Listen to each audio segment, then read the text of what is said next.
So if you're like me and you've got a million hours in this game, you might be tempted to do a challenge run at some point. Now for the base game it's kind of easy to do a challenge run since you have an experience band, you can just play it on level 1 and without items and there's your challenge run. It's actually pretty fun if you haven't tried it before. I very much recommend trying to do a level 1 run or a level 1 no items run. Now unfortunately the character DLCs don't have any leveling in them, so all you're left with is to do a no items run, since it looks like we're gonna have to wait a little while longer until that hard mode gets released. Now if you have 2 million hours in this game, no social life and a failed university year behind you, not speaking of anyone in particular, then maybe that no items run isn't cutting it anymore since you've done it a million times. So you're gonna have to come up with some restrictions. So may I present you with my episode Gladiolus, no items, no camping and no death run. Well, if you don't camp and you die, then you're thrown to the start of the DLC anyway because the checkpoint system is asinine, but it sounds cooler that way, just go with it. No death run. Oh hey, look, the game's actually starting now. We didn't get a 2-hour unskippable lore session at the start. I mean, FF15 would never do that, right? So, since there isn't gonna be anything overly interesting happening in these first few fights, this is as good of a time as any to talk about Gladio's combat system. So, at the heart of everything is the shield, both defensively and offensively. Well, defensively it's kind of obvious, it's a shield, but like offensively as well, because blocking and parrying especially let you build up that rage meter, and as big of a sword as that is, it's not gonna be doing that impressive damage without the rage multiplier. So in order to do well as Gladio, you're pretty much gonna have to learn all the parry timings on enemies. You'll see, like many times during this challenge run, like I'll run to a fight and then just stand still, like there, and wait for an enemy to attack, and then parry their attack, build up that rage, and then just kill them in a couple of swings.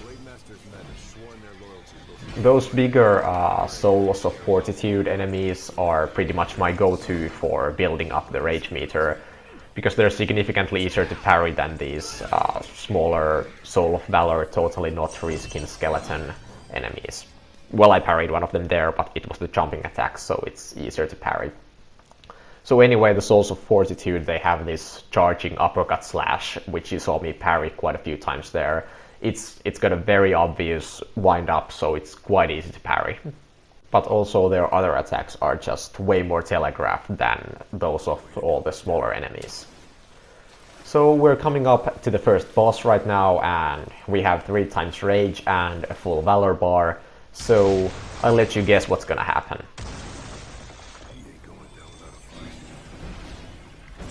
And there, like 40% of its HP down in a single attack. This isn't exactly the hardest fight ever, but it's still great to get it over with as fast as possible. So now it dug down and it has this rage state where you can't parry or block it anymore, so I'm just gonna go for some blindside strikes, and there it is.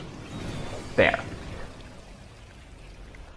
So at the start of this video, when I said that the restrictions are gonna be no items and no camping, your reaction might have been, that doesn't sound too bad if you're some gamer god. Well, it's about to get too bad, because this Gilgamesh fight here is unbeatable. You have to get your shit pushed in. And let's just say you aren't going to have that much HP left after that. Just wait for Gilgamesh to do his work, and there, 887 HP. And remember, we can't use healing items and we can't camp, so that's all we're gonna have for the rest of the run. Anyway, back to some gameplay talk. So, unlike Noctis, who is kind of a jack of all trades, all the rest of the bros are kind of locked in their preset classes. Like Prompto is ranged DPS, Ignis is just melee DPS, and some crowd control as well. Well, they all have crowd control. And then Gladio is all about that burst damage and, again, crowd control. So what do you get when you have both burst damage and crowd control? Room wipes. That's how you play Gladio. You stand there, get some parries, build up that rage, get your Valor Bar ready, and clear out the room in a single attack. So a lot of people say that Gladio is the best for fighting large enemies, but I entirely disagree with that. Larger enemies tend to have a lot of unblockable or unparryable attacks, and they also don't really get staggered by even Gladio's greatsword swings. And also his wide swing arcs are entirely irrelevant when there's just one enemy that you can hit. Gladio is easily the best for crowd control. I said all of the bros have crowd control, but Gladio easily excels at that. And I know he has that accessory, I think it's called Black Belt, that makes him do like 50% more damage against large enemies, but that still doesn't mean that his combat system is actually suited for that.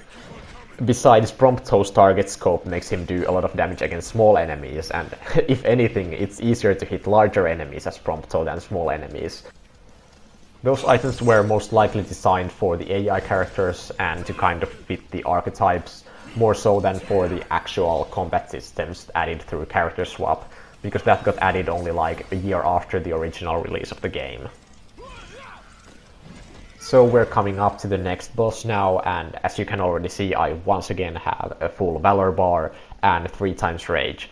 So if you couldn't guess it the first time, at least after the snake incident, I'm pretty sure you can guess what's going to happen to the Lich boss.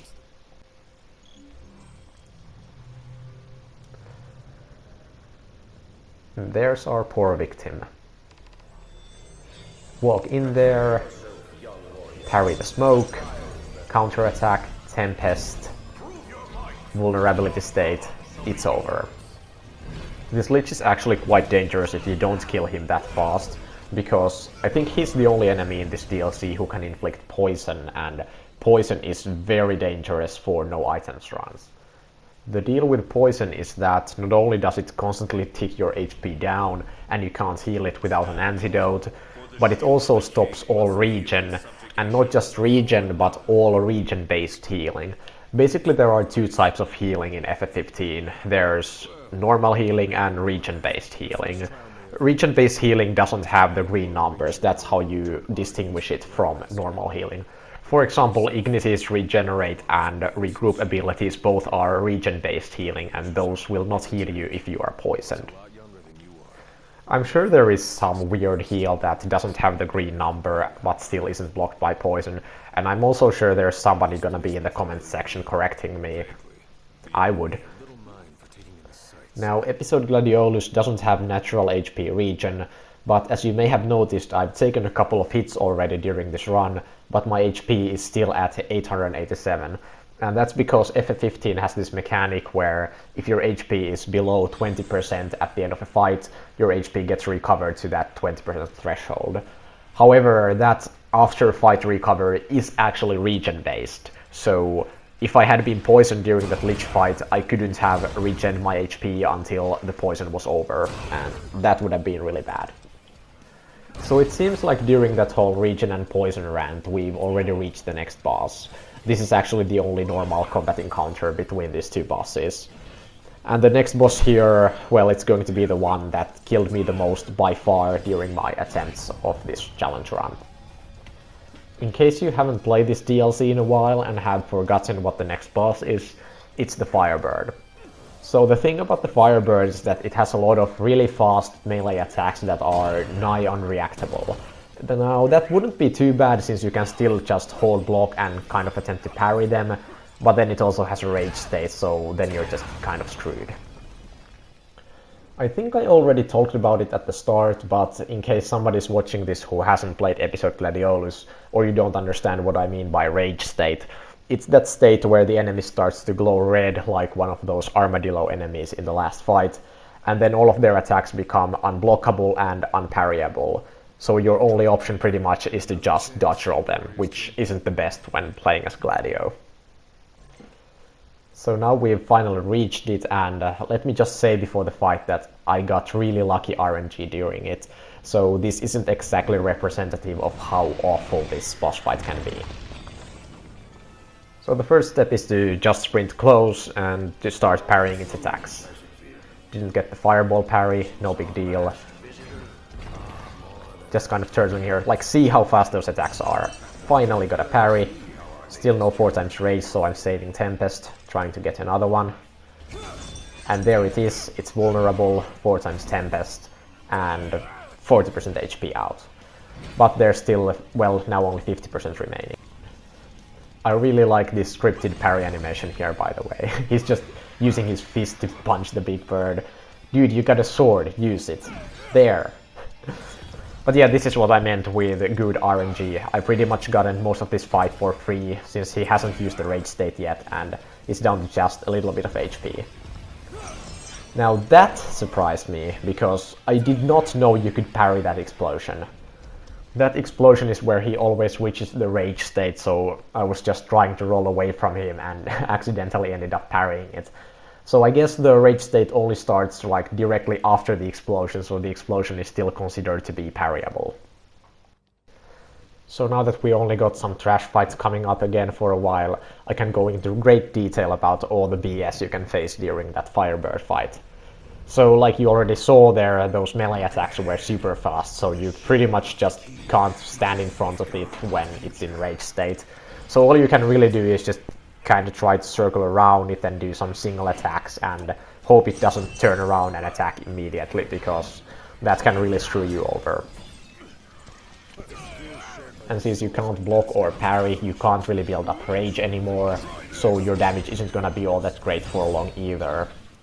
But really, the biggest problem is when the bird starts flying when it's enraged, because it has this ground slam attack which I parried there and it triggered the cinematic animation.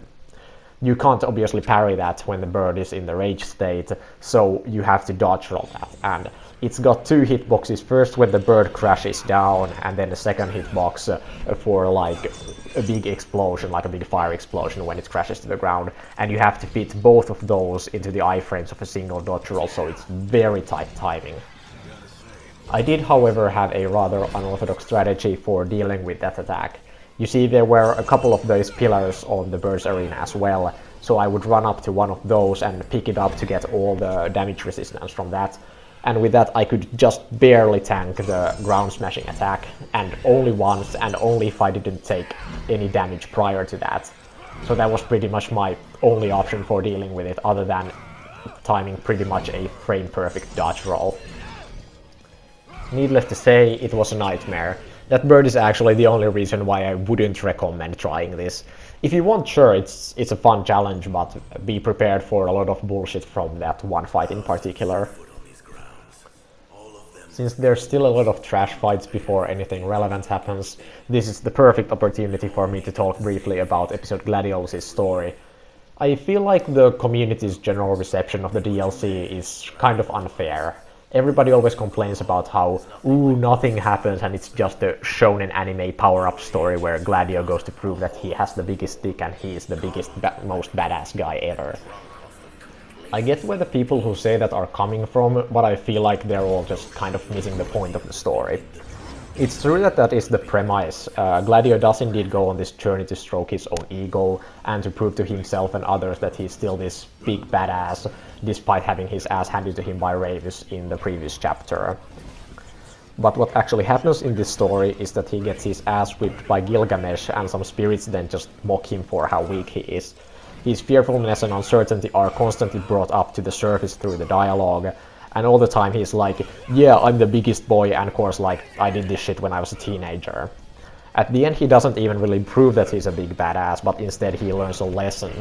This is his monologue after beating Gilgamesh. Not exactly the souvenir I had in mind. It took me a while, but I realized something. You're right, I am afraid of accepting the fact that maybe I'm not cut out for the job I'm expected to do. But hey, at least I'm not walking away empty-handed. I better get going.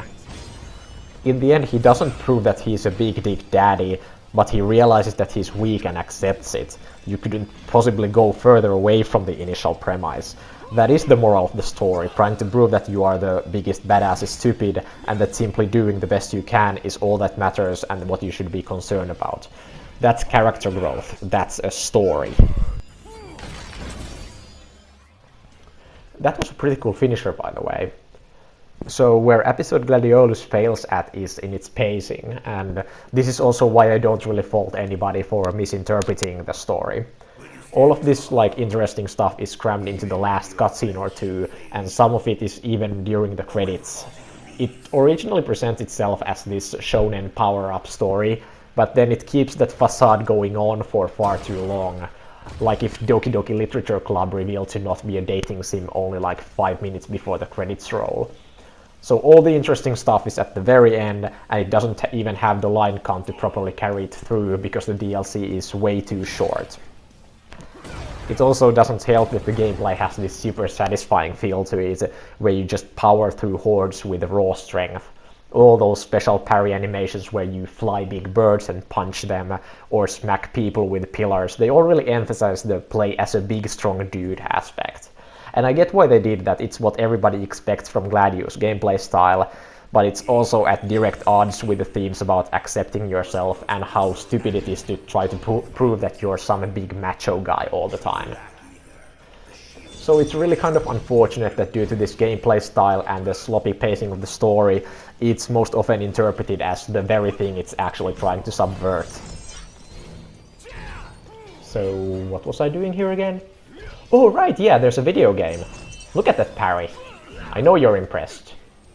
Also, I have quite a little bit of HP here. Yeah, and now I'm turtling. Parry something. There you go, good job. So just gonna finish these couple last mobs here, and then we have the demon wall coming up. Oh yeah, I actually kind of was full of shit back then when I talked about the necromancer boss. It actually isn't the only enemy with poison in this DLC. The demon wall can also poison you. And if he does, it's pretty much over, because once you kill them, you are instantly thrown into a massive mob fight, and chances are you're going to die if you only have 1 HP from being poisoned. And once again, the same old strat, I have 3 times rage and maelstrom ready to go as soon as the fight starts.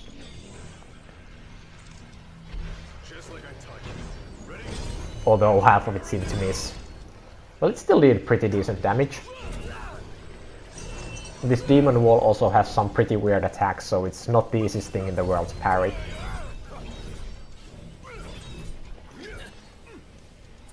And now I'm just turtling up here because I can't really get a hang of any of the timings. There's so many enemies on the screen and the demon wall is being kind of dangerous there. And it's dead. So now we just have the final mob fight before the red giant and then finally Gilgamesh. I haven't really talked a lot about the mob fights here simply because there isn't really much to say. They're all kind of samey. Like, the armadillo enemies are annoying, but all of the rest are just fine. In mob fights you can also just kind of mash block in the middle of enemies and you're bound to get a parry because there's just so many of them attacking you all at the same time. I'm guilty of doing that too. Now I'm saving my Valor bar here by not doing any glaive arts because I once again want to have Maelstrom for the upcoming boss fight. I probably could have used those pillars here again to significantly speed this up, but oh well, it's still pretty fun just hacking them all down with the sword. In fact, that's probably more fun. The pillars are kind of brain dead, although they are super satisfying to use.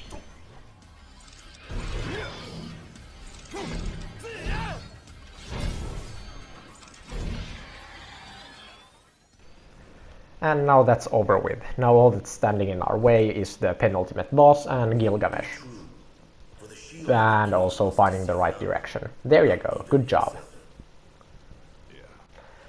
These giant type enemies are one of, if not the most well-designed enemy type in all of Final Fantasy XV, so it's great that you get to fight one of them as the penultimate boss in this DLC. This one is actually a little different from the rest of the giants you face in this game. It's significantly faster than any of the other ones. So first, once again, get 4 times rage and immediately go for a Maelstrom. As you can see, the enemies get more and more HP as you go on, so that only took like 1/4 of its health. So I have to fight it normally for most of the fight. That was close. Good thing I was ready for Impervious there, otherwise that would have been kind of bad. That's also a really cool parry animation. Get some free hits in while it's getting up. I'm kind of playing quite defensively here. I really don't want to screw up when I'm so close to the end, and the giant attacks quite fast. Like there, now I screwed up, and I can't take a single hit anymore. I was also in hyper armor frame, so I didn't get staggered, so I couldn't use Impervious.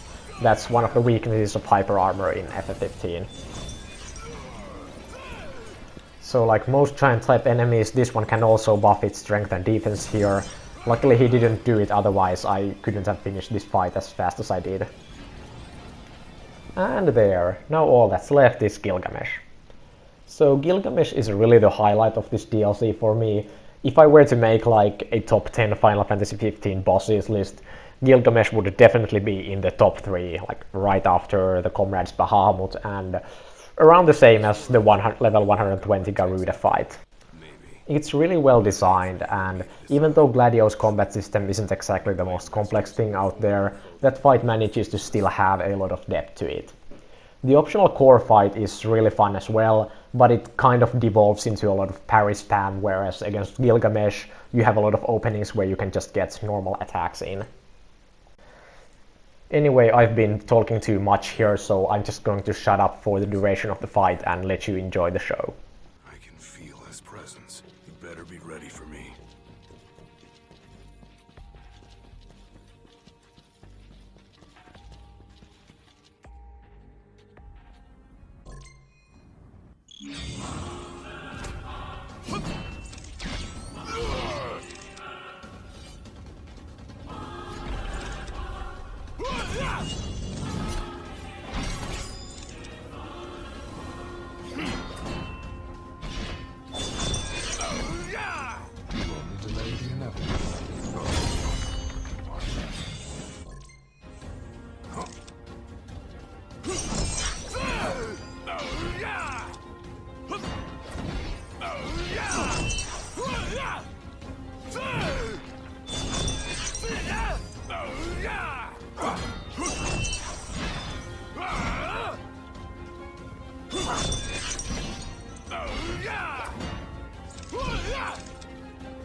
I've still got a few tricks up my sleeve too.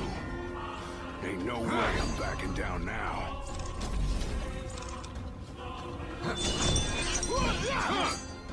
Nothing can stop me now.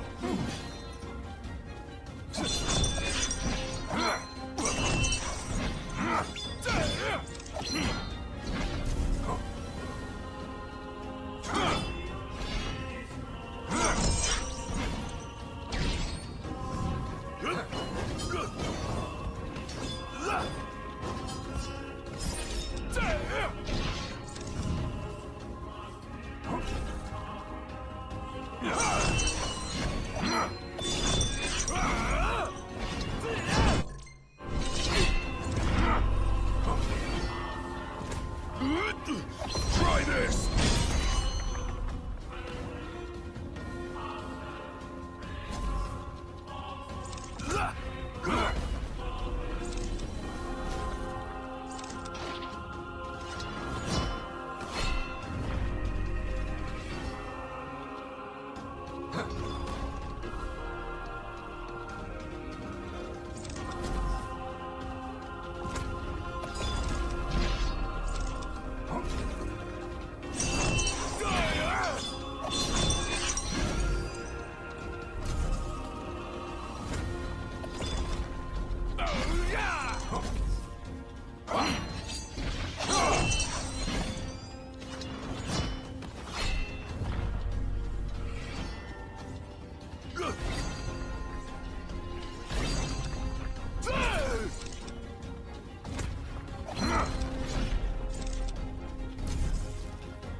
Man, that fight is cool.